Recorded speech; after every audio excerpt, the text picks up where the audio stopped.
I know the world no longer, and it has stopped knowing me. The paper confirms that. It has been perhaps half a decade since I bought a daily. Yet tonight I venture out into the civilization and get one. In recent decades, any effort to keep abreast of world affairs increasingly felt futile. The things no living soul knows about my life. How could I respect anyone full enough to believe the facts of me? I myself might have forgotten this one, had the press not reminded me. Auckland, May 19. A tortoise given by Captain Cook to the King of Tonga in 1777 died today in the grounds of the Royal Palace in Nuku'alofa. The people have always regarded the animal called Tuimalila as a chief, and special keepers looked after it. All this and more befalls me like a storm, set off by my reading a swarm of memories like raindrops spool overhead. My brain lets the memories in with the raw receptivity of a wound, the unforeseen openness left by a cot's shattered window pane. The memory streaming descent forms a snaking, unseen hand, dismissing the long accumulation of weeds that have sprung up to obscure the ruined hut. The memory hand deposes the barricading ticket, bearing the wall of the house to which the vegetation has clung all through its growth. I am the house. It is as though as a house. I've stood alone so long the living space originally intended for human cohabitation has come to occupy me in its own right. Like what seems to happen to the real houses neighboring mine by the time of winter's arrival in the year's finishing months. Then the Atlantic becomes melancholy and the air reciprocates by laying frost fresh across the sand. That unfamiliar ocean's heart becoming more of a secret than ever before.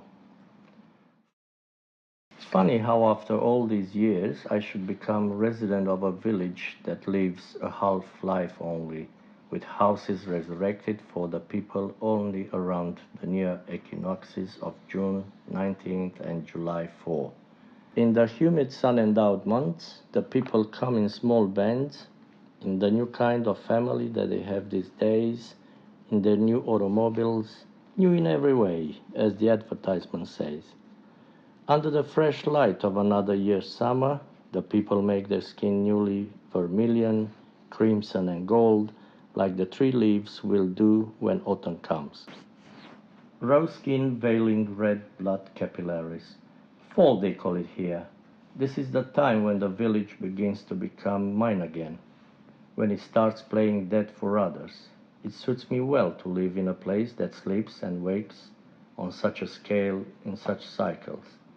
The dead season allows me to see myself as just another strange and an unacknowledged testament of history passing akin to these half-abandoned abodes. Of course, they are less than motes in the eye of the great indifferent ocean. One day the Atlantic will cut the whole village at the root, as if wielding a mighty sickle over a field that is white and ripe and ready to harvest. Then this seaside idyll will be wiped out like the precarious mosaics of dust erected by the eerie activity of unabstracted human absence from winter spaces, spelling out elaborate codes, only for nobody to keep watching these ciphers get erased, unread, by the eager footfalls of each year's first early bird holiday maker. I guess it will be a blessing not to be here on that day.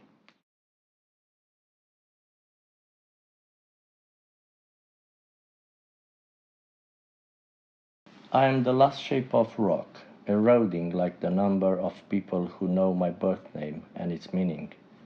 Names all become simply the X that they always were from the beginning in the end.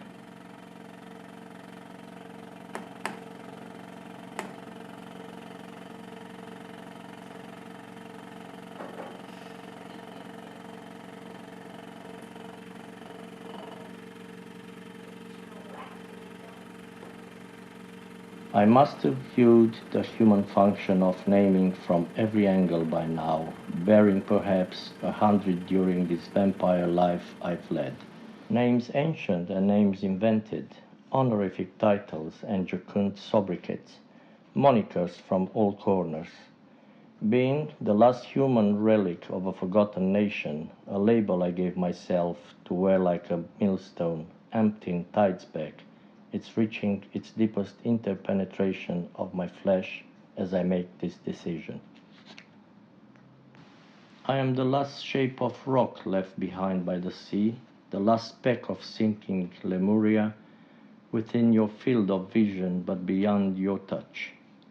I shall leave in my wake only space for another vessel to float the uproarious waters of time a spell, where once a continent and its whole exotic civilization had prospered. Enjoying her day in the sun, the thrill of living with a new name and of the new personae to which new names give rise has died somehow. But earlier the highs driven into me by such renewals pushed my fate to cross paths with things I could never have imagined for myself to expect when this trip, this experiment began so long ago.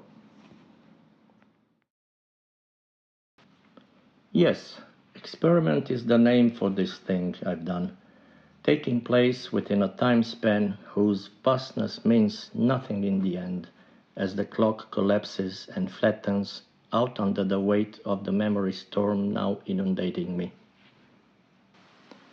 The memories pull my brain up by the scalp to force its gaze over the past stretching out before me.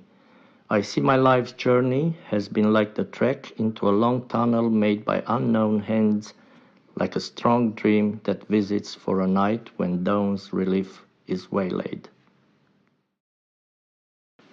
Just as my kind is becoming exposed like the wall of the hut beneath the brush, clean from the sun, or the holiday maker's skins after the summer's first burn, Earth will have his darkness peeled away in half an hour or less, and a world of light allowed to live again for a moment, a season, a day.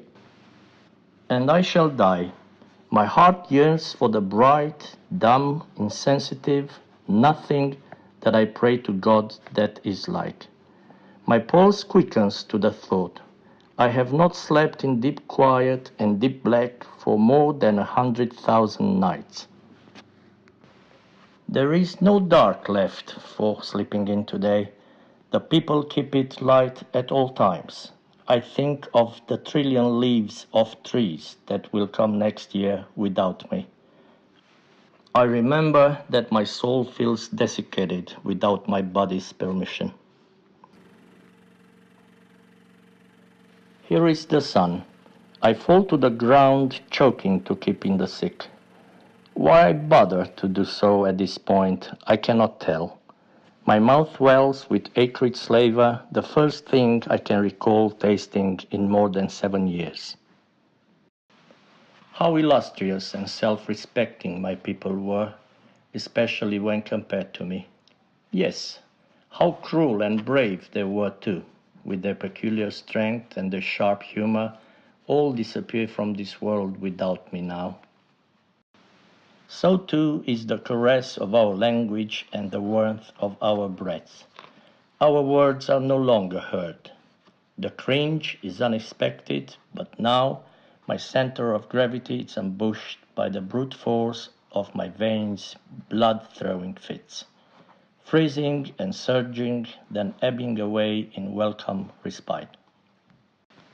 I'd expected to offer mankind's living remnant a dignified farewell in the proper fashion, following some duty never stated to me directly, but known intuitively as if it had been.